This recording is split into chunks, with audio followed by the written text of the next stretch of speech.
Good afternoon and welcome to the market wrap for APW for week ending 9th of April 2021. This week we're going to talk about K-shaped economic recoveries. We're going to talk about Britain's lockdown cash, and then finally, are we suffering from Zoom fatigue or not? Okay, what is a K-shaped economic recovery? Well, basically, according to Investopedia, it's when a recovery follows a recession and different parts of the economy recover at different rates, times, or magnitudes around the world. It is contrast to a U-shaped or a V-shaped recovery when you get everything recovering at the same speed and at the same time. Now, why is the IMF suggesting that this is occurring, which is it's them that's saying it's going to be a K-shaped economy, a K-shaped recovery rather? They're saying that most of the major economies, the advanced economies, which is the term we should look at, will emerge from the coronavirus crisis with little lasting damage thanks to the swift rollout of vaccines and a huge increase in public spending. Now, this full report by the IMF can be read on our LinkedIn page, so do have a look if you get a chance. Now, why is that important? Well, firstly, if you recollect, a year ago, everyone was saying this is going to be 2 or 3 times worse than the GFC. What a nightmare is it going to be? What a nightmare it's going to be. And as it turns out, it has been health-wise and socially certainly a nightmare for everyone concerned, but it hasn't been economically, because post-GFC the advanced economies were close to 10% smaller than when they went into it, 10% smaller, and the IMF is now saying that that won't be the case. They expect the global economy to expand by 6% this year, 4.4% in 2022, which will leave the advanced economies smaller by less than 1% than they were 18 months ago. That's less than 1%. And they'll be back on their pre-pandemic growth path by 2024, which is amazing, bearing in mind where we thought we were a year ago. In fact, Geeta Gopinath, who's the IMF chief economist, stated that advanced economies are going to be suffering from very little economic scarring, and in the US there'll be effectively none. And then since January, they've upgraded their growth forecasts for the US by 1.3%, Canada 1.4%, Italy 1.2%, and UK 0.08%. So that's quite amazing, really. Okay, on the micro level, we look at it and, wood for the trees, we're all still having a very hard time. But in the bigger picture, it doesn't seem like that is the case. What else does that mean? It means that this is where we get into the K part of it.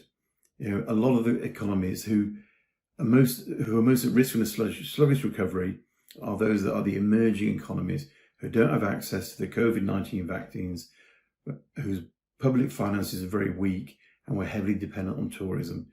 Now, if you look anywhere in Africa, in Asia, a lot of those countries have just been described. So that means you're going to get a two-gear recovery, which is going to be very poor for those economies, and it's where really we have to help and try and help them out of it. And now the emerging and advanced economies will have to work together to make it better for the emerging people.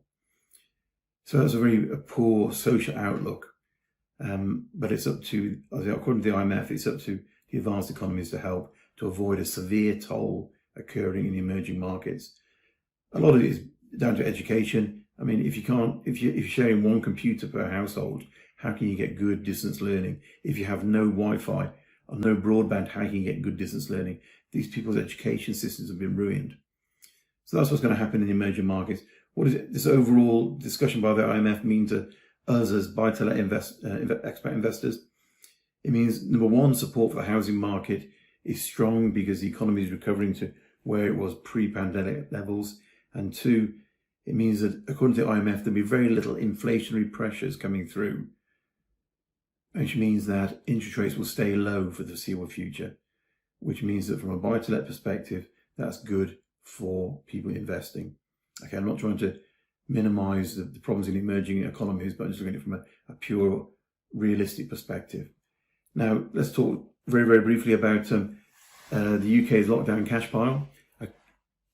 IMF also raised its forecast for UK economic output to 5.3% for 2021.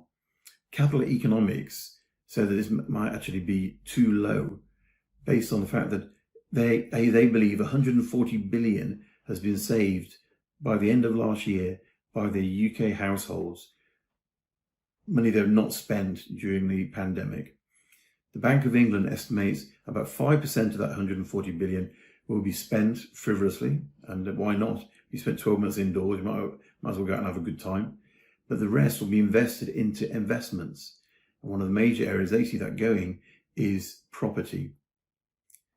According to Knight Frank, this is already playing out. The UK property market is smashing all sorts of records at the moment. Exchanges and offers accepted both hit levels not seen in a decade in March. So we're seeing some real vibrant growth in the UK market. And they say this is much more than an extension to the stamp duty holiday. This is a whole change of what people are doing. There's much more investment going into the property market. It's a return to normality and the strengthening economy. They're playing their roles in it. People have got a positive mental attitude and are going out and buying property. What does that mean? Again, buy-to-let investors, it looks good for us in the UK going forward. Now, another positive aspect is apparently we're suffering from Zoom fatigue. Google and Amazon are the latest largest companies to say no more remote work. They're telling their staff if you want to work for more than 14 days a year remotely, you've got to seek approval from your line managers. And that follows a recent study by KPMG suggesting that CEOs in general are cooling off globally with the idea of cutting back on office space. In fact, they're not. Savills' comments on this are that the flight from city centres is already over and we're starting to see rents increasing again. As I said to you last week, 17.74 in rental yields in inner London over the last year. That's now recovering. So we're seeing this halo effect disappearing, people moving back into city centres. What does it mean to us?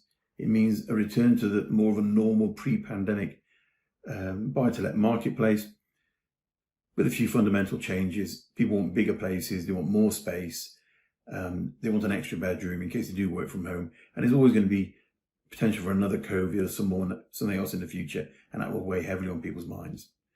In the short term, all these factors point to, from a buy-to-let perspective in the UK, very positive growth, which is very good for us. And as I said before, I'm not denigrating in any way the terrible effect in the emerging markets that COVID has had. It would appear that the emerging markets, we need to help them deal with that. The advanced economies is looking very positive. Thank you very much. Hope to see you again next week. If you can, like, subscribe, and tell your friends about us. Cheers.